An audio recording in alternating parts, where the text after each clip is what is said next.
Hello दोस्तों, स्वागत है आप सभी को मेरे इस वीडियो में। तो आज हम क्लास 12 के मैट्रिक्स चैप्टर के पार्ट 3 लेकर आए हैं। इस पार्ट में हम बताएंगे कि स्तंभ आव्यूह क्या होते हैं, वर्ग आव्यूह क्या होते हैं और विकर्ण आव्यूह क्या होते हैं और किसी भी मैट्रिक्स को हम किस प्रकार से जोड़ते हैं। तो चलते हैं इस वीडियो पे।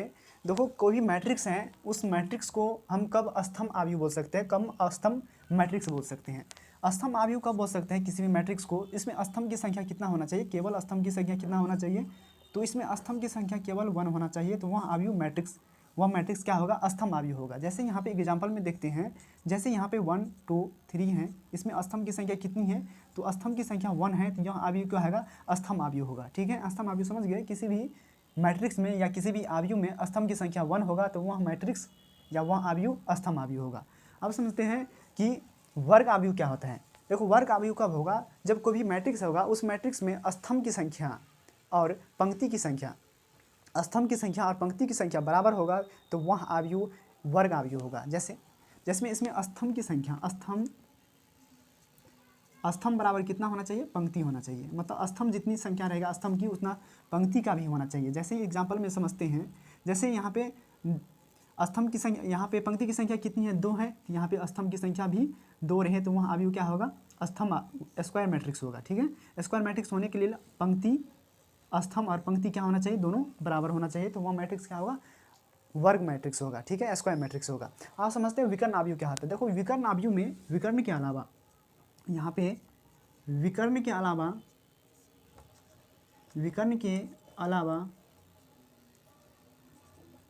के अलावा बाकी जितना भी इसमें अवयव आएगा वो क्या होना चाहिए, शून्य होगा, तो वह मैट्रिक्स विकर्ण आव्यूह होगा। ठीक है, जैसे यहाँ पे ए बी है, उसके बाकी जो भी आएगा विकर्ण के अलावा इसमें जो भी आएगा वह क्या होगा, शून्य होगा, तो वह आव्यूह क्या होगा, विकर्ण आव्यूह होगा। जैसे एग्जाम्पल में, एक और एग्जाम्पल में समझते हैं, जैसे यहाँ पे 1 2 3 है,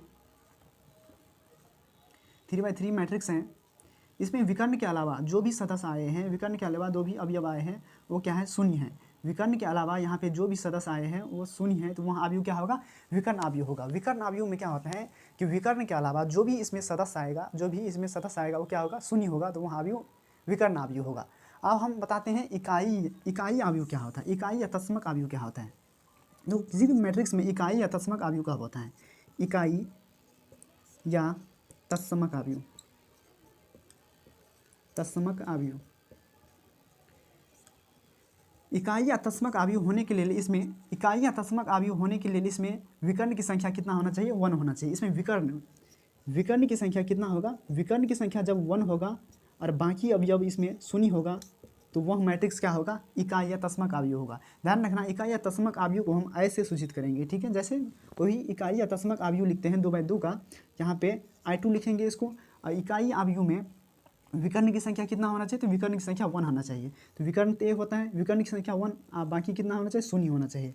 तो यहाँ पे ए मैट्रिक्स होगा क्या होगा, इकाई आव्यूह होगा, क्योंकि इकाई आव्यूह में विकर्ण की संख्या कितना होना चाहिए, 1 होना चाहिए। और इकाई आव्यूह में इकाई को I2 से या I से सूचित करते हैं। अगर 2/2 का मैट्रिक्स रहेगा तो इसमें I2 से सूचित करेंगे। जैसे 3/3 का मैट्रिक्स रहेगा तो I3 से सूचित करेंगे।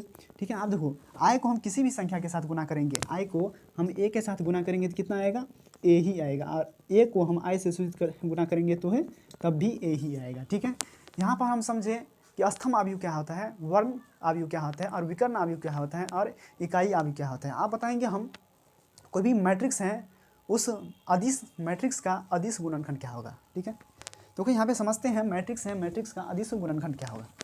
इसको मिटाते हैं।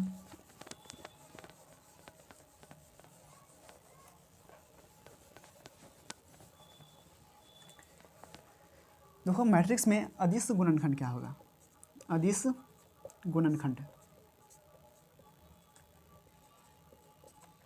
कोई भी मैट्रिक्स है, इस मैट्रिक्स में अदिश गुणनखंड क्या होगा।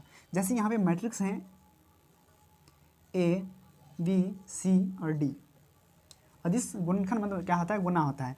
तो यहाँ पे इस मैट्रिक्स को हमें इसके साथ गुना करना है। गुणनखंड का मतलब होता है इस मैट्रिक्स को हर एक अवयव के साथ क्या करेंगे, गुना करेंगे। जैसे यहाँ पे K है, यहाँ पे क्या होगा, AK हो जाएगा, यहाँ पे BK हो जाएगा, यहाँ पे CK हो जाएगा, यहाँ पे DK हो जाएगा। तो इस प्रकार के यह मैट्रिक्स होगा। इसी मैट्रिक्स को हम अदिश गुणनखंड कहते हैं। इस प्रकार से इसे गुणनखंड कर सकते हैं। जैसे एग्जाम्पल में यहाँ पे समझते हैं, जैसे यहाँ पे 2 है और मैट्रिक्स है 2 4 3 4। इस मैट्रिक्स को हम इस 2 को इसके साथ गुना करेंगे तो कितना आएगा 4 आएगा, और इस 2 के 4 के साथ गुना करेंगे तो 8 आएगा, फिर इस 2 को हम 3 के साथ गुना करेंगे तो 6 आएगा, फिर इस 2 को 4 के साथ गुना करेंगे तो 8 आएगा। तो इस प्रकार का मैट्रिक्स को हम क्या कहेंगे, अदिश गुणनखंड वाला मैट्रिक्स है। ठीक है, अदिश गुणनखंड क्या होगा, जब किसी भी मैट्रिक्स के साथ कोई भी गुणनखंड किया जाएगा तो हर एक अवयव के साथ इसे गुना किया जाएगा। ठीक है, यहाँ तक आप सभी को क्लियर है। तो वो किसी भी मैट्रिक्स में हम अदिश गुणनखंड कब करते हैं, कोई भी मैट्रिक्स होगा उस मैट्रिक्स के साथ इसमें जितना भी अवयव होगा वो बाहर के साथ संख्या के साथ एक एक करके सबका गुना होता है। आप बताते हैं किसी भी मैट्रिक्स में 2 मैट्रिक्स को हम कैसे जोड़ सकते हैं। ठीक है, या 2 मैट्रिक्स को हम कैसे गुना कर सकते हैं। सबसे पहले देखते हैं कोई भी मैट्रिक्स है और मैट्रिक्स को हम जोड़ते कैसे हैं। देखो दो कोई भी मैट्रिक्स लेते हैं, matrix A B C D E F G H एक मैट्रिक्स है। इस मैट्रिक्स को हम जोड़ेंगे कैसे, तो यहाँ पे पहला पंक्ति है और यहाँ पे भी पहला पंक्ति है, तो पहला पंक्ति के साथ जुटेगा तो यहाँ पे लिखेंगे ए प्लस ई। फिर दूसरा पंक्ति के साथ जुटेगा तो यहाँ पे लिखेंगे क्या, बी प्लस एफ। यहाँ पे तीसरा पंक्ति मतलब सी के साथ जी जुटेगा तो क्या होगा, सी प्लस जी। यहाँ पे डी के साथ एच जुटेगा तो क्या होगा, एच प्लस डी। तो इस प्रकार कोई भी मैट्रिक्स को हम इस प्रकार से जोड़ते हैं। तो मिलते हैं नेक्स्ट वीडियो में, और इसके अगला पार्ट में हम मैट्रिक्स को ख़त्म करेंगे और वहाँ से डीसी चालू करेंगे। तब तक के लिए जय हिंद। वीडियो को लाइक और शेयर करिए। जय हिंद दोस्तों।